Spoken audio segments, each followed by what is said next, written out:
It has become clear to me that most Christians have no idea how the Bible was put together. It is a messy collection of letters, stories, non-eyewitness accounts, poems, and historical documents, legal documents. And they were debated, argued over, cherry-picked by church councils centuries after Jesus lived. And Jesus wasn't even his name, but somehow it's the name above all names. I'll save that for another video. Anyway, entire books were left out. Stories were altered on purpose. Translations came from other translations, each one losing more and more of the meaning from the original Hebrew, Aramaic, and Greek. Then comes King James. He actually commissioned his version not for purity, not for accuracy. He did it to consolidate his own power.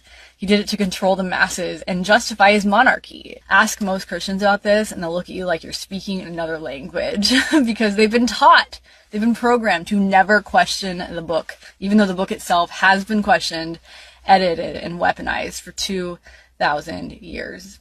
And anytime you do question it, you get this circular logic that the Bible is true because the Bible says it's true. Circular logic is not proof. It's just blind faith talking to itself. There are so many things that are just plain wrong. Mark was a disciple of Peter and was likely one of the people who was an eyewitness to Jesus early on. Matthew was a follower of Jesus. John was a follower of Jesus. Luke was not an eyewitness, but he was a Gentile who came in and interviewed eyewitnesses. Paul was somebody who may not have been an eyewitness of Jesus when he was alive. We actually don't know if he was or was not, but he was a contemporary. But he was an eyewitness of the resurrected Jesus in a vision on the road to Damascus.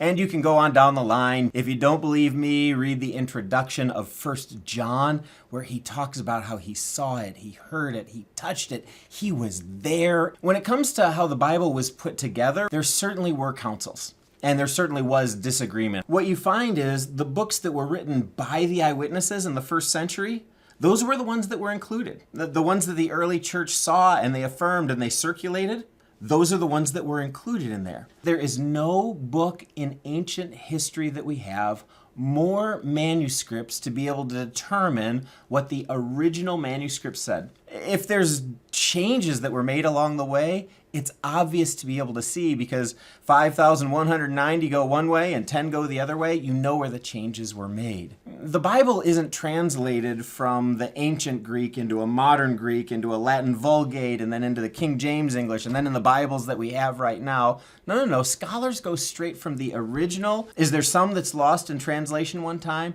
Sure, there always is, but it's the best scholars using the best manuscripts from the people who were there.